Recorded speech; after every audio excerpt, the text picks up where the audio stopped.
Bonjour à toi et bienvenue dans cet épisode de l'art de ta puissance. Je suis super heureuse de te retrouver pour parler d'un sujet qui est simplement l'amour, le divin, Dieu, appelle-le de la manière dont tu le souhaites, de la manière dont c'est OK, dont ton système peut processer cette énergie si pure, si lumineuse et si joyeuse. Et c'est ça que, en tout cas, j'avais très envie de pouvoir diffuser aujourd'hui. Et j'ai une invitée toute spéciale pour cela. Émilie, est-ce que tu as envie de nous partager un peu plus qui tu es? Euh, à quoi tu œuvres aujourd'hui? Avec quoi tu œuvres aussi? Hmm. Alors, merci de ton accueil, Cécilia, dans cet épisode de podcast. Et puis, merci aux auditeurs qui écouteront ces partages. Alors, moi, je suis Émilie, donc je suis maman de deux enfants et je suis accompagnante depuis 2018 et j'accompagne les femmes, notamment dans leur chemin de guérison et de transformation, pour qu'elles puissent retrouver ce que j'appelle aujourd'hui la femme originelle en elles, qui est cette part de divinité, cette part qui va au-delà de notre personnage, de notre ego, de notre humain et des blessures qu'on se trimballe de nos ancêtres depuis des vies et des vies. Et en fait, je les amène vraiment à retrouver leur propre pouvoir intérieur dans un espace illimité, divin et surtout d'amour. Donc en fait, ce avec quoi j'œuvre aujourd'hui, j'ai envie de te dire, ma plus grande, mon plus grand outil ou baguette magique, eh ben, c'est l'amour. Hmm. Ça tombe bien pour contextualiser un petit peu nos auditeurs et auditrices, nous écouterons dans quelques semaines. Et en même temps, on enregistre cet épisode de podcast avec plein d'allers-retours, de dates qui ne se sont pas faites. Et on finit par l'enregistrer le jour du 14 février. Alors même si on sait que c'est certainement une affaire très commerciale qui n'a pas du tout été l'œuvre...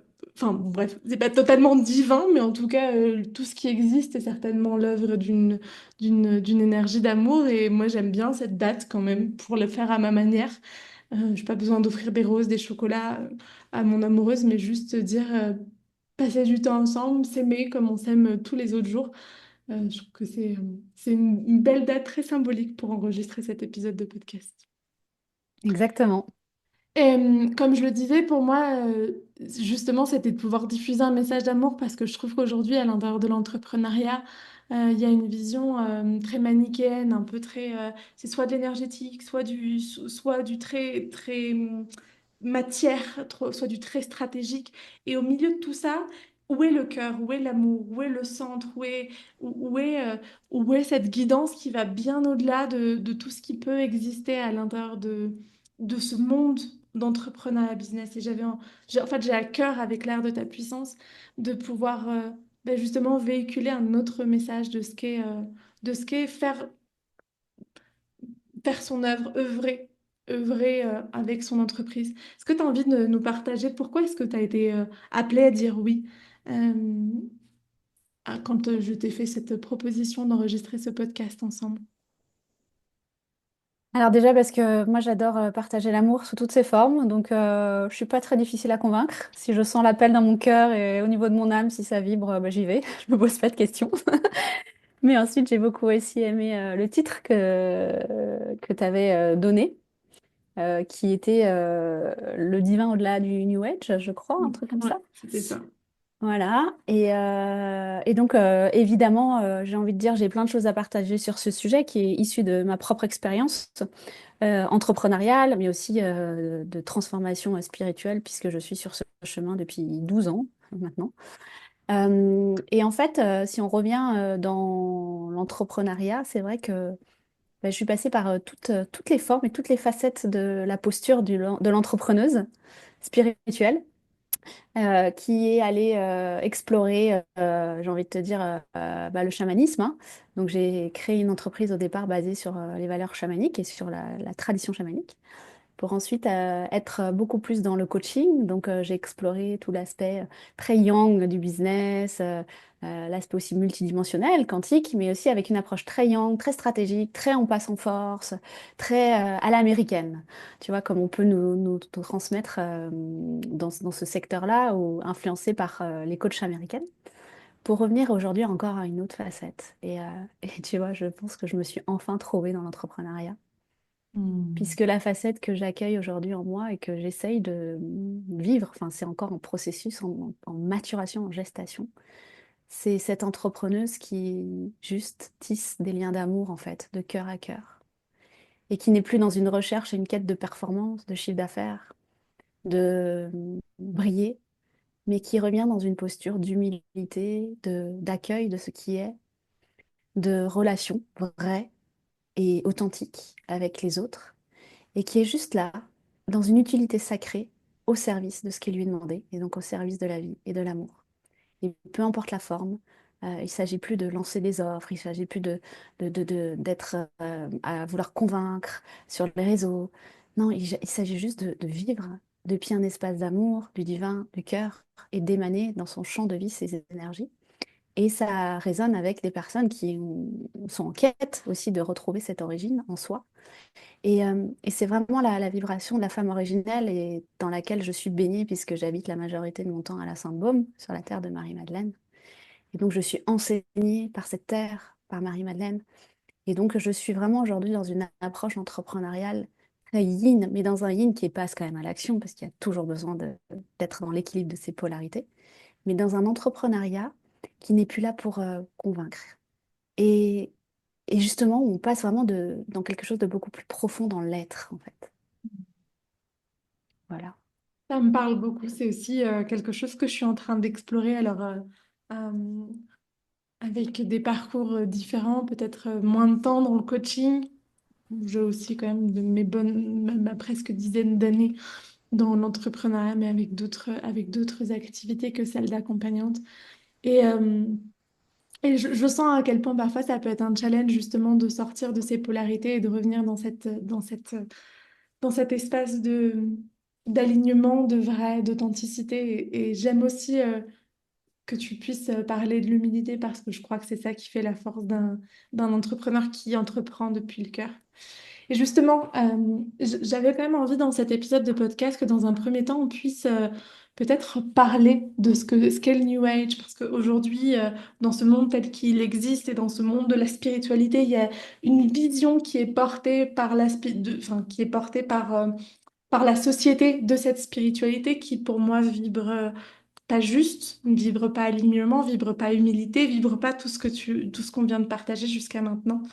Et j'aimerais que tu puisses nous partager ce que toi t'en vois, peut-être aussi de ton parcours, de ta sagesse, de ce que tu canalises aujourd'hui. Finalement, qu'est-ce que le New Age et pourquoi il ne vibre pas pleinement amour?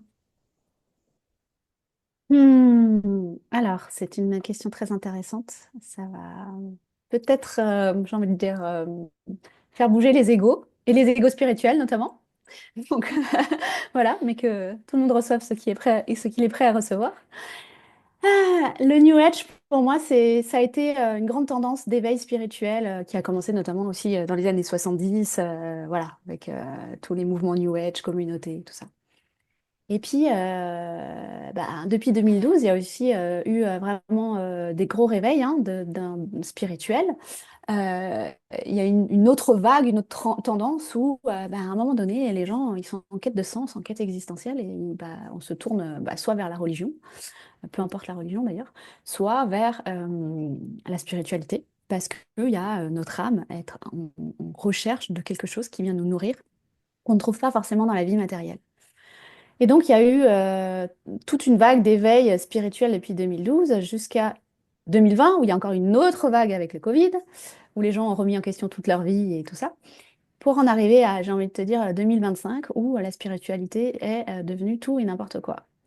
Et notamment est pleine de ce que j'appelle les fausses lumières. Parce que la spiritualité est devenue, ouais, aujourd'hui, hein, c'est une matrice énergétique comme un égrégore en fait, où l'humain a détourné la lumière originelle de Dieu la source pour la mettre au service de son petit personnage, de sa vie matière, de ses propres besoins, et du coup a fait n'importe quoi avec les énergies, avec la conscience, avec des techniques ancestrales, notamment je pense aux plantes sacrées qui sont une vraie médecine en fait, qui ont été amenées aussi en Occident en faisant n'importe quoi. Et en fait, la spiritualité, c'est devenu comme tout. C'est devenu en mode consommation, en mode ah bah je vais voir cette conférence, je vais lire ce livre, je vais faire ce soin, je vais faire ci, je vais faire ça. Alors qu'en fait, une vraie spiritualité, c'est la reliance à son monde intérieur et à l'amour de la source en soi. Et lorsqu'on est vraiment dans une spiritualité incarnée, donc dans la spiritualité qui est, comment dire, qui honore la pure lumière que nous sommes, la lumière de Dieu, la source en soi, et ben en fait, on n'a pas besoin de tous ces artifices. On n'a besoin de rien. Parce qu'on a juste besoin d'être relié à la terre, à la nature, d'être dans la gratitude et d'honorer le soleil, d'honorer la lune, d'être relié à ce cœur, d'être dans le cœur et dans la compassion et dans l'empathie dans nos relations. On a juste besoin de sortir de notre ego, de ne pas l'alimenter, pour revenir à une simplicité de vie et d'être. Et la spiritualité, ça a été comme un grand marché de fausses lumières, de consommation, où on a cru que c'était la solution à nos problèmes, mais on a encore cherché à l'extérieur des réponses, des clés, alors que tout est à l'intérieur et qu'en fait, ce qui nous est juste demandé, c'est de transcender notre personnage, notre ego, et pour revenir dans un espace de vide, de rien, et encore une fois, d'humilité intérieure, où on se remet au service de la lumière qui nous anime, de notre origine, et notre vie est conditionnée par ça, entre guillemets, lorsqu'on est vraiment dans une spiritualité incarnée, c'est-à-dire que tous nos espaces intérieurs sont remplis d'amour et on vit depuis cet espace-là partout. Ce qui résonne profondément en moi, c'est aussi de partager que j'ai la sensation, ou en tout cas l'intuition, euh, que ça fait partie d'un agenda collectif, c'est-à-dire que la vie existe dans sa polarité lumière-obscurité, enfin en tout cas dans sa polarité lumière-ombre, et que si aujourd'hui une certaine partie de la société bien pensante a utilisé tous ces concepts spirituels pervertissant l'essence du message, euh, c'était aussi pour le rendre accessible. Donc il y avait une volonté finalement de rendre ça accessible, mais aussi une volonté de, de rendre inaudible le vrai message. Parce que ce vrai Exactement. message, il est aussi d'une grande responsabilité. Il y a très peu, ou il y en a de plus en plus, mais les humains qui sont capables de se rendre responsables de ce que c'est être spirituellement incarné, c'est-à-dire en paix avec le subtil et en paix avec la matière, en contribuant depuis cet espace de cœur, depuis cet espace de rien, et depuis cet espace de je suis tout. C'est une énorme responsabilité. Et je le dis ça, j'ai les poils qui s'érissent parce que je le sais, je le vis dans mon corps et je l'incarne. Et je crois aujourd'hui en tant qu'entrepreneur, on a besoin profondément de revenir avec ces choses qui nous font la chair de poule parce qu'on sait qu'on est dans notre vérité, qu'on ne joue aucun jeu. Aucun jeu, ni du jeu des masques, des égos, de notre propre jeu intérieur, ni du jeu collectif qui nous amène à juste continuer à être toujours plus dans la division. Et je valide totalement tout ce que tu viens de partager. Je suis d'accord. Moi aussi, je vais dire tout ce que t'as pas parlé. C'est juste pour Bon, pas bah qu'on ça se va alors. répète, quoi. J'avais envie d'apporter quelque chose en plus, une pierre à l'édifice, à tout ce qui était partagé. Quels sont les enjeux pour toi aujourd'hui? C'est-à-dire, donc, quels sont les enjeux de revenir dans le divin pour son entreprise? C'est-à-dire, pourquoi est-ce qu'aujourd'hui, une personne qui nous écoute et qui, même si son ego spirituel peut être un petit peu bousculé par ce qu'on vient de dire, se rend compte que c'est un chemin qu'elle a envie de prendre, peu importe le coût que ça peut avoir pour elle, quels sont les enjeux pour cette personne? Alors déjà, moi je pense que c'est un appel de l'âme. Donc de toute façon, des personnes qui veulent vivre ce chemin de retour à la source, au divin, à l'unité, à son origine lumière, c'est pas d'un point de vue mental en fait, parce que ça marchera pas. C'est un vrai appel de l'âme. Parce que l'âme, c'est écrit dans son plan et qu'elle est venue sur cette terre à ce moment-là de l'humanité pour vivre ça. Donc c'est pour ça que chaque personne et chaque femme qui vient à ma rencontre, je sais que ça fait partie de son chemin et que si elle est prête, eh bien, on y va, on fait le chemin. Donc, quels sont les enjeux de revenir au divin dans son entreprise? C'est vraiment aussi de se dire que si c'est l'appel, eh ben, on y va, on fait le chemin. Et en même temps, ça demande de lâcher tout ce qu'on a cru être, tout ce qu'on a cru savoir, tous les masques et les personnages qu'on s'est construits depuis l'enfance. Et même dans son entreprise, ça demande de de lâcher toute forme en fait. Toute forme et c'est un retour au point zéro. C'est accepter le retour au point zéro, c'est-à-dire je ne sais plus qui je suis, je ne sais plus ce que j'ai à faire sur cette terre, dans mon entreprise, je ne sais plus où je dois aller, mais c'est OK parce que c'est le chemin. Et justement, à partir du point zéro, on peut tout recréer, on peut rebâtir des fondations solides, vraies, euh, et qui sont vraiment à l'image de la source et à l'image de ce qui m'est demandé dans cette vie, selon mon plan d'âme. Et puis je rajouterais que de faire ce chemin, moi je trouve que ça apporte tellement plus de simplicité, de légèreté. Je veux dire, c'est aussi devenir sa propre priorité et pas juste l'aspect extérieur. Je vais me faire les ongles. Non, c'est pas du paraître, c'est vraiment genre comment est-ce que mon corps, comment est-ce que mes émotions, comment est-ce que mon âme a besoin d'être nourrie aujourd'hui. Et à partir du moment où on devient sa priorité, l'extérieur ce, j'ai le mot en espagnol qui me vient qui est amoldar, comme la pâte à modeler, ce modèle autour de nous. Et, Exactement. et quand ça se modèle, bah, en fait, du coup, le système qu'on a pu créer pour générer des prospects, des ventes, pour accompagner, peu importe, bah, en fait, ce système-là, il devient plus léger, ça devient simple, ça devient un vrai plaisir. Et je vois encore beaucoup d'entrepreneurs spirituels dans cet espace de sacrifice, que ce soit parce qu'ils gagnent pas d'argent, que ce soit parce que le système qu'ils ont les épuise, ne les valorise pas, que ce soit parce que ils ont la sensation de faire les choses parce qu'ils font pour faire plaisir et pas, ils transmettent pas le message, il ou elle, hein, c'est un il général, ne transmettent pas le message qu'ils sont vraiment amenés à porter. Et quand on revient à ce divin à l'intérieur de soi, quand on sort de cette matrice, de cette égrégore, j'adore le mot égrégore, de cette égrégore New Age, bah finalement on revient à quelque chose qui, à part provoquer du kiff et du plaisir, provoque pas grand-chose d'autre. Et ça veut pas dire, c'est pas bisounours, hein. Je pense que Émilie et moi, si on vous racontait nos histoires de vie, vous vous rendrez compte, même sur ces dernières années où on incarne de plus en plus ça, c'est pas bisounours. Mais c'est chouette. Enfin, en tout cas, moi, c'est une vie dans laquelle je prends beaucoup de plaisir. Oui, parce qu'on revient à la simplicité de la vie elle-même, en fait. Mm. Elle est belle, cette vie, finalement, non? Oui, contrairement à ce qu'on nous a fait croire. Oui. On se réconcilie avec la vie, justement, puisque Mm. on finit aussi une forme de quête spirituelle, existentielle, et on revient à quelque chose de plus vrai, de plus authentique, de plus pur, et surtout de reliance à la vie elle-même, en fait. Il y a une forme de reliance qui se place à l'intérieur, à la vie, et on suit son mouvement depuis l'an dedans, en fait. Mm.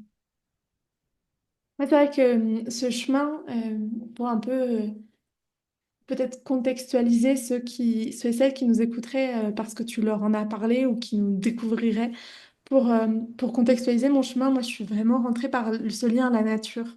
Moi, je parle beaucoup de nature, je parle beaucoup d'organique, je parle beaucoup de lien à la vie avec un grand V que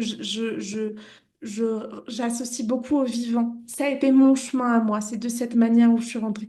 Je suis rentrée aussi dans la spiritualité beaucoup par les plantes médecines qui aujourd'hui, selon moi, sont utilisées d'une manière qui n'est pas juste non plus. C'est un autre égrégore du New Age, une autre manière dont a été partagée.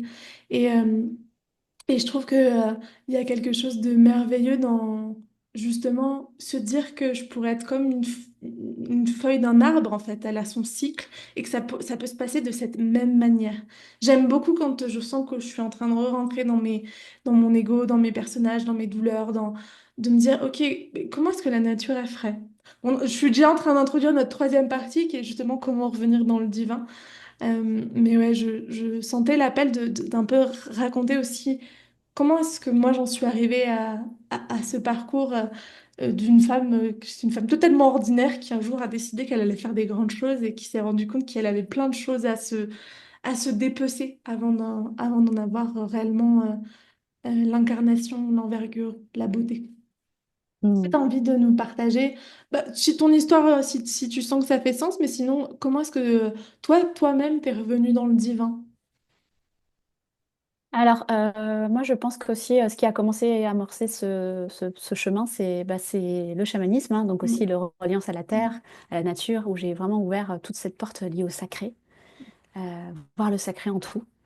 Ça a commencé comme ça, et puis après, moi, j'ai été en 2023 accompagnée par une coach qui m'a amenée à voir le personnage, parce qu'en fait, j'ai fait pendant des années de la thérapie.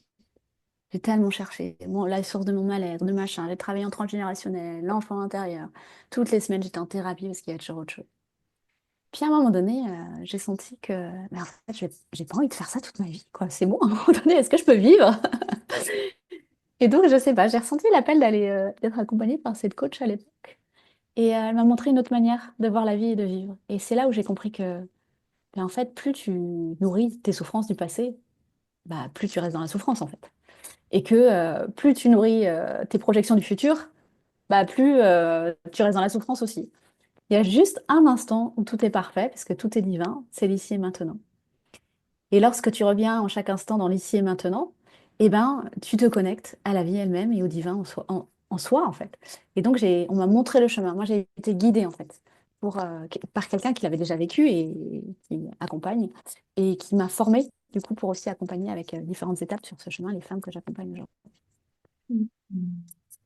Et si quelqu'un aujourd'hui se demande bah, justement comment est-ce que moi, est-ce que je peux faire, non, déjà je pense que toutes les deux on dira faites-vous accompagner, mais au-delà de ça, de commencer à pouvoir donner des pistes d'exploration pour les personnes qui nous écoutent aujourd'hui, de ce qu'elles peuvent commencer à faire en autonomie.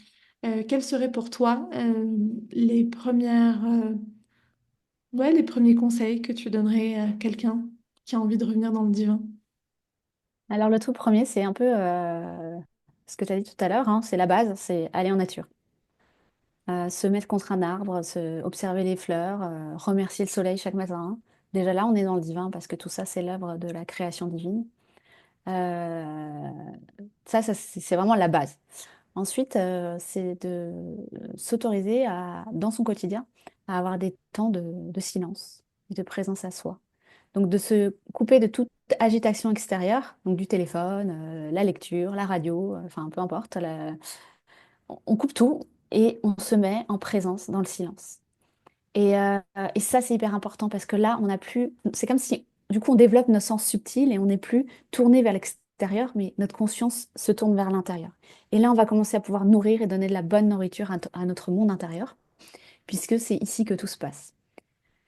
Ensuite, ce serait aussi de lire des lectures qui sont alignées sur ces fréquences-là.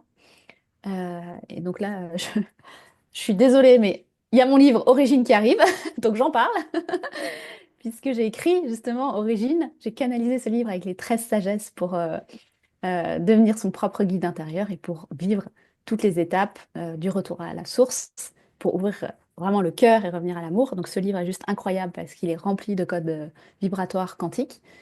Ceci reste un livre, donc ça reste de la connaissance, même s'il se passe plein de choses avec un livre, ça ne remplacera jamais ce qu'on peut vivre en réel, dans la vraie vie, donc dans la nature ou en étant accompagné par quelqu'un, dans le lien à l'autre.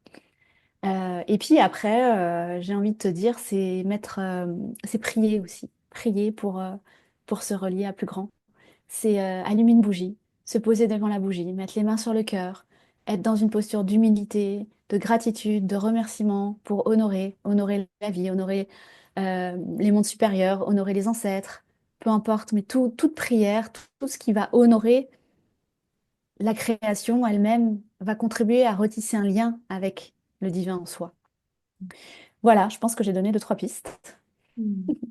Moi, je rajouterais avec une vision très entrepreneuriale, et de se poser la question de réellement c'est quoi aussi mes dons et mes talents. Parce que je pense qu'il y a beaucoup de personnes qui finalement entreprennent par besoin d'être libres, mais qui continuent de le faire avec ce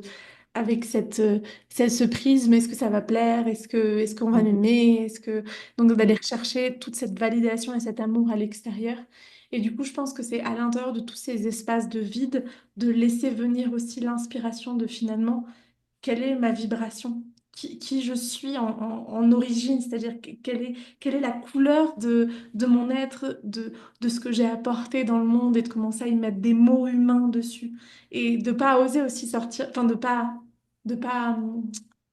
j'ai plus la phrase, mais oser sortir, c'est peut-être mieux dit comme ça, oser sortir des cases, inventer ses propres cases si c'est nécessaire. Mais je pense que cette vibration d'amour, elle est aussi cette vibration d'œuvrer. Je ne sais pas si vous avez euh, pris conscience, mais quand j'ai demandé à Émilie, et maintenant depuis quelques épisodes de podcast, je ne demande plus c'est quoi ton entreprise, je demande à quoi tu œuvres. Parce que pour moi, revenir à ce divin à l'intérieur de notre entreprise, c'est pas juste avoir une contribution pour faire beau et joli parce que ça va permettre de mieux connecter avec mes clientes, mais c'est surtout en fait à quoi est-ce que profondément je suis amenée à œuvrer au nom de l'amour, au nom de cette œuvre divine, au nom de ce collectif qu'on est en train de co-créer ensemble. Et c'est après accepter, ok, je suis là pour ça, j'accepte avec cette humilité de c'est mon chemin et quel est le plus petit pas que je peux marcher aujourd'hui.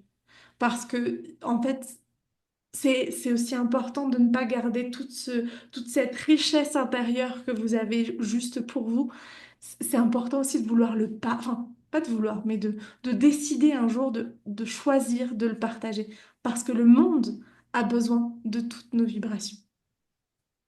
Oui, je te rejoins exactement dans le sens où moi je parle beaucoup de comment servir en fait.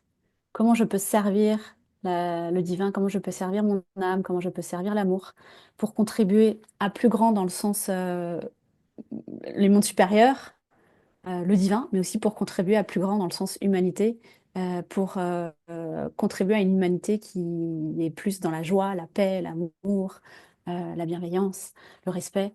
Donc moi, je parle beaucoup de comment je peux me mettre encore plus au service de ce qui m'est demandé, au service de ce divin, au service de la vie. Et là aussi, on revient à quelque chose on revient à l'humilité et on n'est plus dans le faire, on n'est plus dans je veux briller, je veux faire ci, je veux faire ça, qui est encore des espaces d'ego, hein. Mais non, on revient à comment je suis l'instrument du divin. Et en tant qu'instrument du divin, je me laisse traverser par lui et je suis son ouvrière. Et juste, je fais ce qui m'est demandé. Point. Voilà. Et c'est beaucoup plus simple parce que quand on se met dans cette posture-là intérieure, eh ben, tout vient à nous, naturellement, sans forcer, sans chercher quoi que ce soit. Et c'est là où c'est magique et la vie, elle devient tellement plus fluide et tellement plus encore magique, je trouve. Et ouais, et j'allais dire plus organique, mais c'était juste pour vraiment cette idée de Oui, c'est ça. regarder comment une graine germe. Mettez-vous, même si vous n'avez pas la nature à disponibilité, un conseil que je donne toujours, mets-toi à planter des carottes, des laitues sur ton balcon, mets-toi à planter. Et à te rendre compte de c'est quoi le processus pour faire germer une graine, c'est quoi le processus pour que la graine, elle se transforme avec la première tige, les premières feuilles, comment ça grandit, etc. Parce qu'en fait, à partir du moment où tu regardes la vie, tu peux dire, OK, ah, comment est-ce que je fais une correspondance? Comment est-ce que je fais du mimétisme? Comment est-ce que ouais, je mimétise la, j'étais en train de penser à autre chose, la nature dans mon entreprise. Je pensais au fait que c'est justement une conférence que j'ai écrite il y a quelques mois et que j'ai donnée pour la première fois en ligne et que j'ai vraiment l'envie de pouvoir partager en France quand je reviens. Donc si vous avez un lieu et que vous avez envie de recevoir cette conférence, j'en profite aussi pour poser le message. N'hésitez pas à me partager, à m'écrire sur les réseaux sociaux parce que je serais vraiment très heureuse d'accompagner l'entrepreneuriat à évoluer et à revenir sur quelque chose de plus organique. Je pensais vraiment à cette conférence pendant que j'étais en train de parler. Mhm. Merci, Émilie, pour cette conversation. Est-ce qu'il y a une dernière chose qui, pour toi, est importante à nommer sur Oui, ce sujet? oui, j'ai envie de dire qu'à un moment donné, c'est important que chacun se repositionne dans cette vibration d'amour, justement, et de faire les choses, et notamment dans l'entrepreneuriat, au nom de l'amour. C'est quelque chose qui m'accompagne énormément, au nom de l'amour et pas au nom de l'argent, ou au nom du succès, ou au nom de, encore une fois, du dernier truc qu'on veut s'acheter ou d'avoir un nombre de followers au nom de... Voilà. D'ailleurs, moi, m'a bien montré puisque en début janvier, mon compte Instagram a été bloqué. J'ai dû en réouvrir un autre. Donc là, la vie m'a envoyé un message euh, pour vraiment encore plus me mettre enfin, et de faire les choses au nom de l'amour. Et je pense que lorsqu'on remettra ça vraiment au cœur de notre vie, de notre entreprise, ben, les choses seront différentes aussi. Ouais, je suis tout à fait d'accord. Moi, il y a une question que je me pose beaucoup quand je suis dans des phases où mon personnage, mon humaine souffre, c'est qu'est-ce que ferait l'amour? Mm, Et que ce soit dans toutes les phases, dans toutes les... Parce que là, on a parlé entrepreneuriat, parce que c'est un mm, podcast qui parle d'entrepreneuriat, mais c'est vraiment quelque chose que je me pose vraiment dans tous les aspects mm. de ma vie. Oui, mais l'amour ne fait rien, il est, c'est tout. Alors, Donc il n'y a même plus à se qu'est-ce qu'est l'amour? poser la question. Qu'est-ce qu'est l'amour? Bah, l'amour, c'est cet amour, cette essence pure de la source. En fait, c'est l'origine, c'est la vibration originelle de ce qui a tout créé sur cette terre, tout le vivant. Tout part de cette fréquence-là, de cette énergie-là, d'amour infini de Dieu, la source en soi. Donc c'est pour ça que l'amour n'est pas dans le faire. Il l'est et il émane. C'est tout. Et donc, du coup, tu dirais, comment est-ce que je reviens dans l'amour? Eh ben, je Ce reviens serait dans quoi ta l'amour. question? Ce serait quoi la question que tu te poserais? Si c'est pas Alors, qu'est-ce que ferait l'amour, ce serait ouais, quoi? juste, je suis amour. Il n'y a pas de question en fait. Parce qu'à partir du moment où il y a une question, eh ben, il y a le mental. Donc il y a l'esprit analytique. Quand Hmm. on revient à je suis amour, on revient à la source puisque je suis, c'est la conscience originelle. Et Hmm. donc je suis amour, c'est juste comme un mantra, c'est le verbe originel. Je suis amour, c'est tout, point. Et donc c'est de se remettre dans cette fréquence-là, dans cette vibration-là. Et là, on n'est plus dans le mental, on est vraiment dans le ressenti, dans le cœur, on est relié à plus grand.